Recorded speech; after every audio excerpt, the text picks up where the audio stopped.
Hello, everyone. This is Phil Johnson, and with me today is Sherry Welsh of SherryWelsh.com.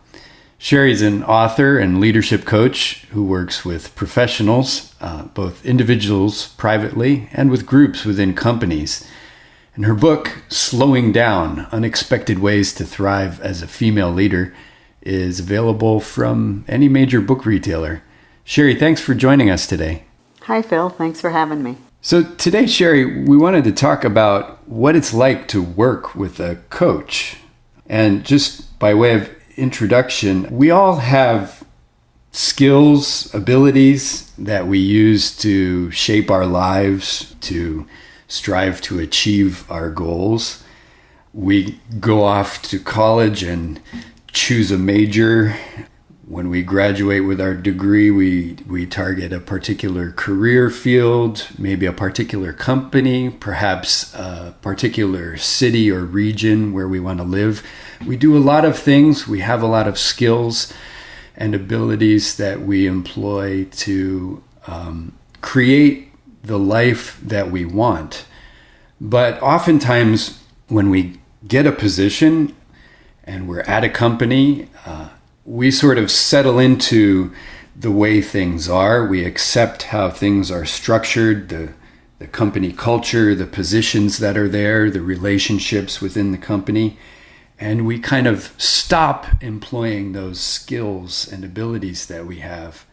I think that's really where a coach can come in to help us continue to shape and create the life that we want, to discover within the context of our employment those same abilities, how we can apply them to continue to progress and achieve what we want to achieve. So maybe you can take it from there and talk about that a bit more. Yeah, sure. That's a great summary of what I'm encountering with a lot of the clients that I'm working with.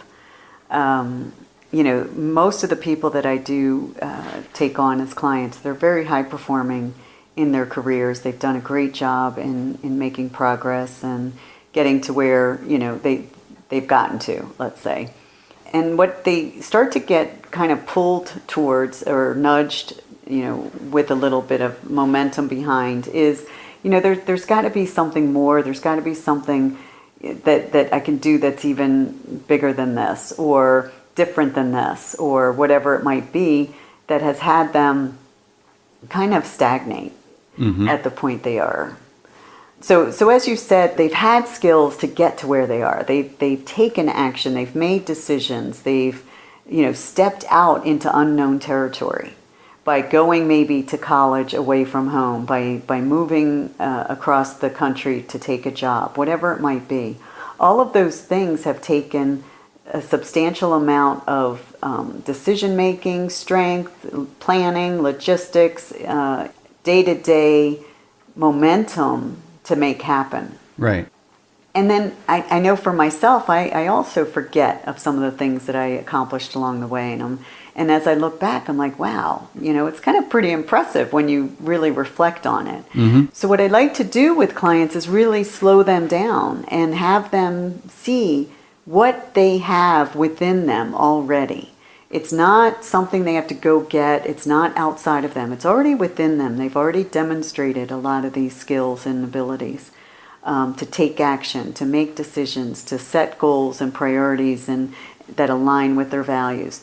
So there's ways that they've already done it and demonstrated it that's possible. It's just they've gotten to a point in their career or their family situation or their marriage or relationship at home that for some reason they've fallen out of seeing that something different's possible. So they've just gotten to a little point where a coach can really help them get some clarity, get reinvigorated with their skills and abilities that they have to take that next step, to really move into the direction they want to go that hasn't quite happened yet for them. So maybe can you illustrate a little bit for us?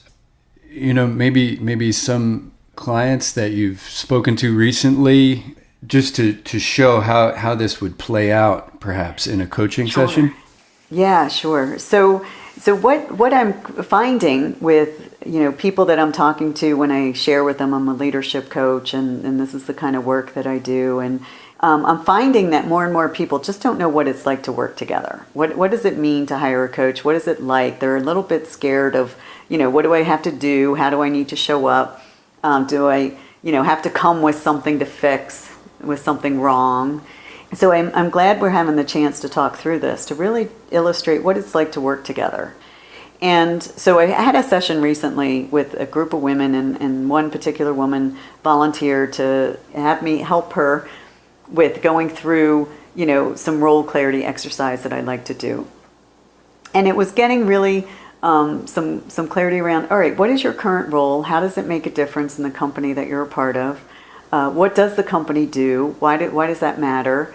How does it help the greater good? And then what is unique about your experience that has you in this particular position and not someone else? So the woman was describing how she has gotten into the role of a leading marketing position. She's done a lot of different work up to this point. She has a lot more in her career to go. She loves the company she's a part of. She loves the work she does. But what she's seeing is that she's taken on over time a bit more than what her role is responsible for. And as a result, she has wanted a promotion, which makes sense. I would want the same thing. So she wants an increase in compensation and a different title.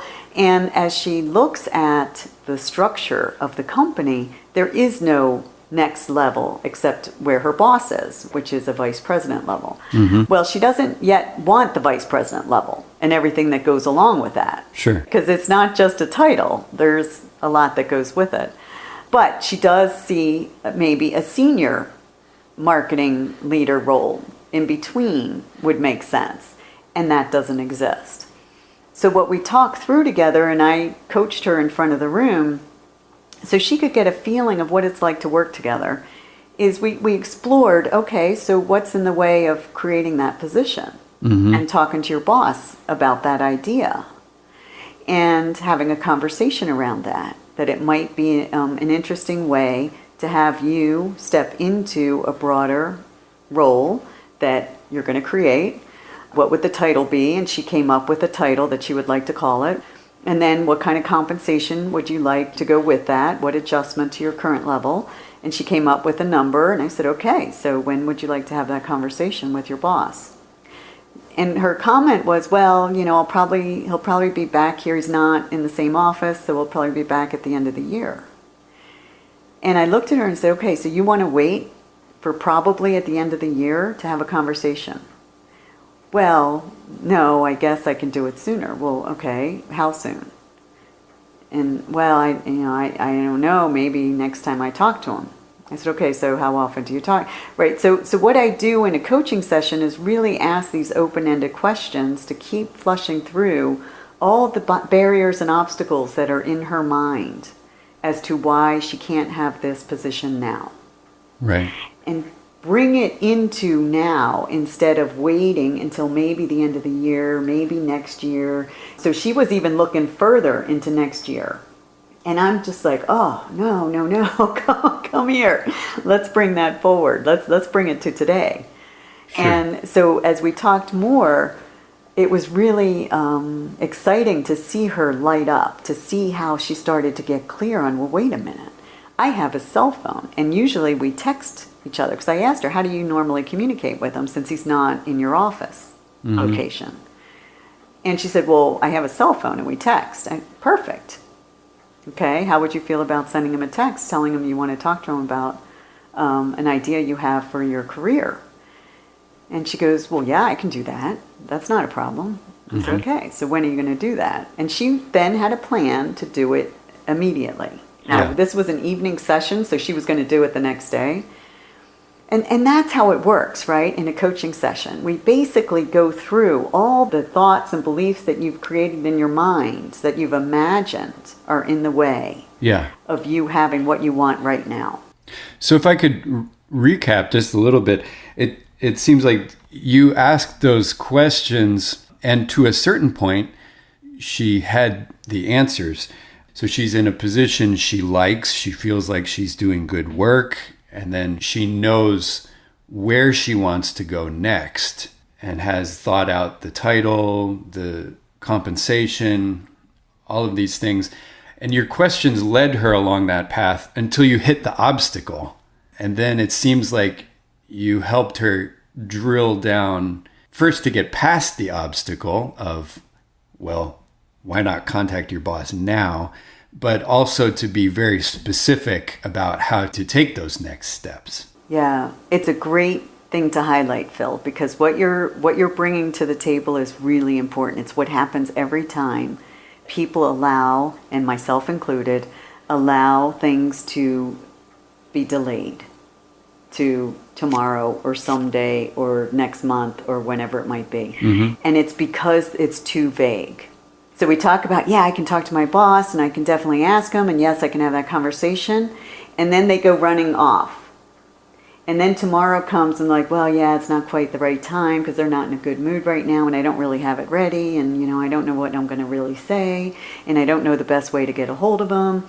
So then it swirls again into obstacle land. Yeah. And you start to lose your power because it's too vague. So that's what I like to do with clients is really slow it down, to break it down to the point where it just makes sense what I do next. Mm-hmm. I text them, let them know I want to talk to them about my career. I want a date on the calendar.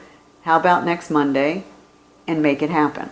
So what was a deferred plan because of the limited contact with the boss became something she could take action on immediately through that coaching process, and you gave her some very specific steps to take. Yeah, and that terminology I really like, the deferred plan, because it is, the limiting belief is, well, I can only talk to my boss when he's here next, or when I have my one-on-one with him, right, or her. And that's just not true. So the idea is to help clients see that you have in your power the ability to request a meeting, a conversation, a discussion at any time, mm-hmm, with anyone in your life. And waiting until the right time, waiting until the next meeting is already scheduled, that just allows you to stay in victim mode. We talked about the 7 levels of energy leadership before. Right. And that has you at the lowest level, waiting for something, waiting for someone. And that's just not productive. That keeps you stagnant. That keeps you accepting what's in place already instead of creating what's next. Right. Well, let's talk a little bit about this example. I think, hits something that you mentioned on your website about developing action plans to achieve your goals and dreams now, identifying and removing obstacles that are holding you back. There's another thing you mentioned on your page about working together, about setting boundaries. Can you illustrate that a little bit in the workplace, how the coaching process can help you to set boundaries? Sure. Yeah, I had another example recently of a woman who seems extremely satisfied with where she is in her career. She's reached a partner level at a firm. She was giving the impression that everything's great and everything's moving along. And so as we talked a few minutes about, okay, so what would you like to stop doing that, you're not so interested in doing so much, and then start doing more of, that has you really continue to expand your impact, expand your contribution, expand your value to the organization. Because really there's no end to that. So even though you may be really satisfied with where you are, there's still more that you could do, not more time-wise, but more impact. And so that it doesn't impact your personal time and your personal life. The idea is that you don't have to keep giving more and more to make a bigger impact and then take away from your private life. So this comes down to setting clear boundaries that are professional and appropriate.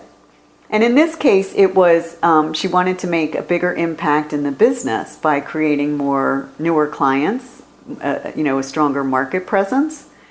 And what she wanted to stop doing was being put on different projects internally to help out colleagues because her boss asked her to. Okay. Now, what happens when your boss asks you to do something, it's basically an indication that it's time to have a conversation.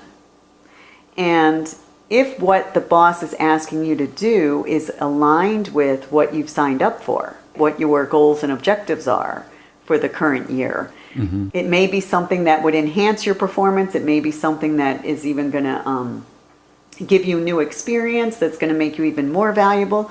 All of that's good. So whenever your boss is asking you to do something, it's usually not to be detrimental. It's usually because you're doing some good work and they want you to help out others that could use your good work. So when that happens, you want to take a minute to slow down and just really take stock of, okay, does this request get in the way of me accomplishing what I've already signed up to? I want to interject here because I think this is probably a big area where the coaching process can help many of us, because I think for a lot of people, you said when the boss asks me to do a project, that means it's time to have a conversation. I think many of us would say when the boss asks us to do a project, that's the time to say yes, sir, or yes, ma'am, and get on with it. Yeah, I love that.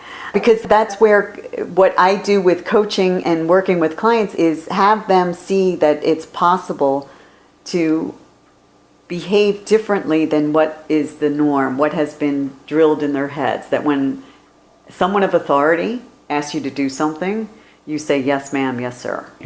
And that's the being maliciously obedient in our world. And that's a term I learned from one of my bosses years and years ago. And it's a great reminder for me, too, that I watch how often I say yes to things. Because when I say yes too often, I overcommit myself. Then I start to get into a mode of stress, a mode of not performing at an optimal level because I'm spread too thin. So when we're talking about setting healthy boundaries, it's really so that you can stay in high performance in the game of life, the game that you're playing. So when we default to yes, sir, yes, ma'am, when a boss asks for us to take on a project, when a boss is asking for you to do something additional, usually it's additional because you're already occupying your days with the work that you're there to do. Right. You're not there for your boss to tell you all throughout the day, like a child and a parent, what to do. So when your boss comes to you, it's typically for something additional. And that's why, to me, it's an indication to have a conversation. And slow it down and say, well, wait a minute. Before I say yes to that, let me take a minute to consider what may need to be put on hold. Now, what if I come back and I say, well, I could talk to my boss about that, but she's just going to tell me this, or he's just going to tell me this. How would you respond to that?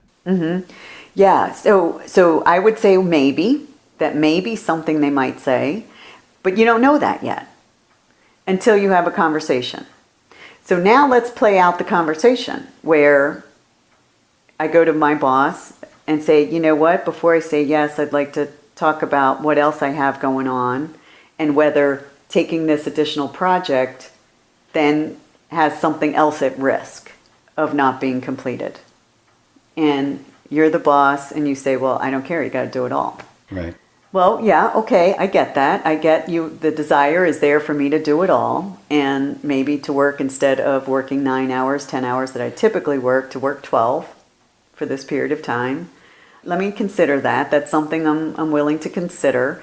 Doesn't mean you have to say yes right away. Because what it's demonstrating to your boss is that you're being professional and appropriate not to spread yourself too thin. Because when you spread yourself thin, you don't do any of the work well. So it's really to the boss's benefit to say, well, wait a minute, hold on, let me make sure I can give it my best, that I can really give it the attention and focus it's going to need to do a good job before I say yes. So in your illustration, the woman who's a partner in her accounting firm and wants to spend more time trying to bring in new clients, but can't do it because she keeps having these extra projects tagged on. Part of that conversation could be, well, I can help finish this project, but if I'm able to go to this other event, maybe I can bring 3 more projects to the company. Absolutely. Absolutely. So it is always good to let the boss know what is at stake. That if I just say yes, automatically, what is going to be missed are these opportunities that I've been working on. That's what's at stake. Yeah, it's a great point to bring in, because you got to have a reason not to be difficult and say no, because you have other stuff going on, but really put it in context of what the benefit is of you staying focused on what you're up to versus being distracted now and helping out this other colleague. It could be that the boss says, you know what, if you help out this other colleague, it's going to increase our revenue tenfold. And that other thing you were going to work on that, may seem important in the moment, is actually not going to give us the biggest bang for the buck.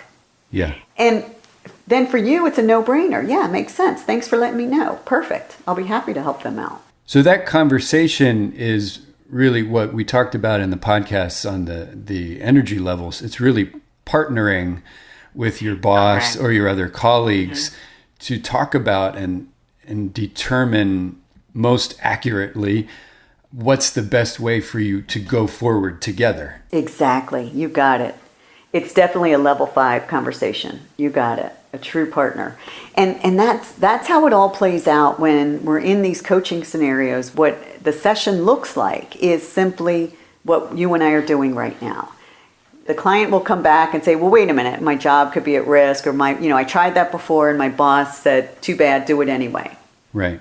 And that's what the coaching session helps in a neutral, safe environment to play out is, okay, let's really role play it. Let's do the scenario again and see if there's another way you can say it that feels more empowering for you, that next time you have this interaction with your boss, it's just going to be natural for you because you're going to be in that level 5 space of true partnership. You really get that you're not being difficult. You're saying no because right now it doesn't benefit me, you, or the business for me to be pulled off and put over on this internal project.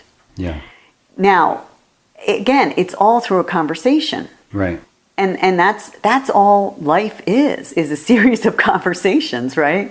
Everything comes down to how effectively am I communicating? How effectively am I requesting what I want, asking for what I want?